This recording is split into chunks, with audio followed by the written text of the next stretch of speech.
This year, the bipartisan group led in the past by then Congressman Mike Waltz went from the House floor, where they had just passed the president's spending bill in an early morning vote, down to the Washington Mall. Cleaning the Vietnam War Memorial may have been delayed, but the mission was not deterred by either lack of sleep or rain. You were up all night. Why did you show up in the rain in your suit to still do this? Because this is way more important. You know, sometimes people ask me, God, Seth, Washington is a mess today. Is it as bad as Iraq?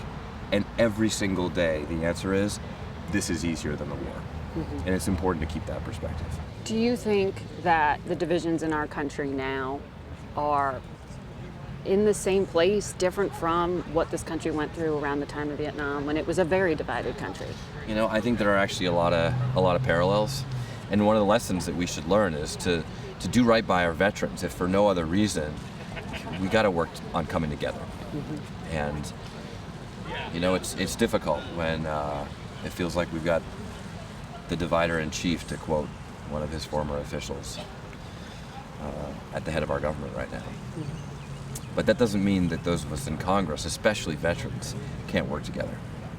Iowa Republican Zach Nunn spent 20 years as an Air Force intelligence officer and still serves in the Air Force Reserve.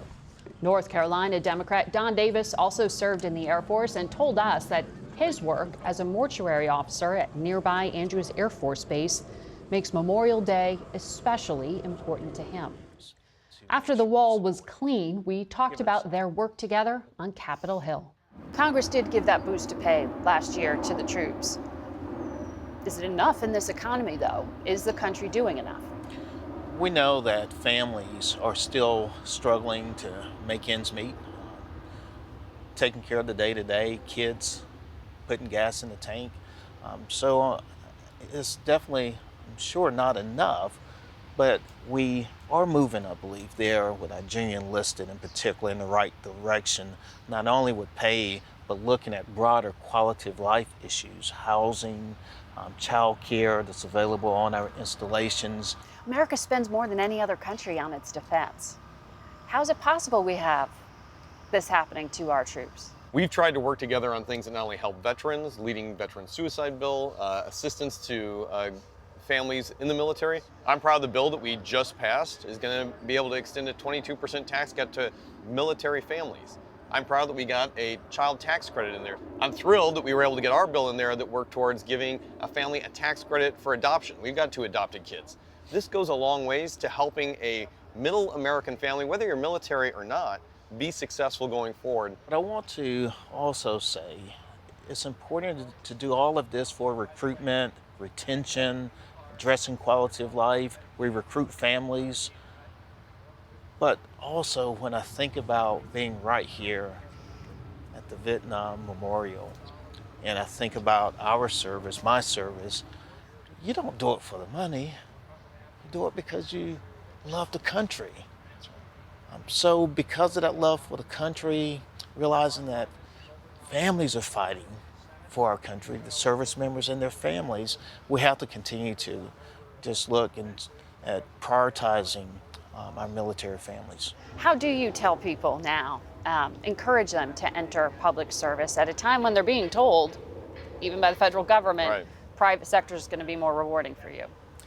Look, Margaret, I think you highlight a really important part here. There's a number of ways that people can be called to serve. It's one of the things that I think has actually made us most combat effective in Congress is finding people who are mission oriented, who are working together. I tell my kids the things that they could potentially learn in the military will echo throughout their entire life. But it's up for every American to make that decision, that pathway. You're right, less than 1% of Americans are serving, but that 1% distinguishes itself time and time again. And there's lots of great ways to public service. Don and I have worked together to get more teachers, more nurses, more doctors. There's all great calls to public service. The federal government has a role to play in this, but ultimately, it's up to Americans to decide how do they best give back to the communities that they represent. We certainly felt that military service was a way to do it, but I think we came to it in our own pathway. And I would love to say to any young person listening right now that's remotely interested, I had an amazing career serving in the United States Air Force. I love serving our country. And it was definitely a great career for me. And now as a member of the Armed Services Committee, we're doing everything to continue to make sure all of our branches are vibrant, and we're doing things to make sure we support them. Give it a shot. When we talk about the Vietnam War and the memorial behind you, there are, it looks like, students coming to reflect this morning. 3 million people died in that war, 58,000 Americans among them.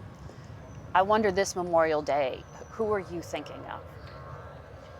Look, this is an ancient history. This is living history. I think of my uncle who flew spotter planes over Vietnam. I think of my dad who had the choice between enlisting or joining the ROTC program.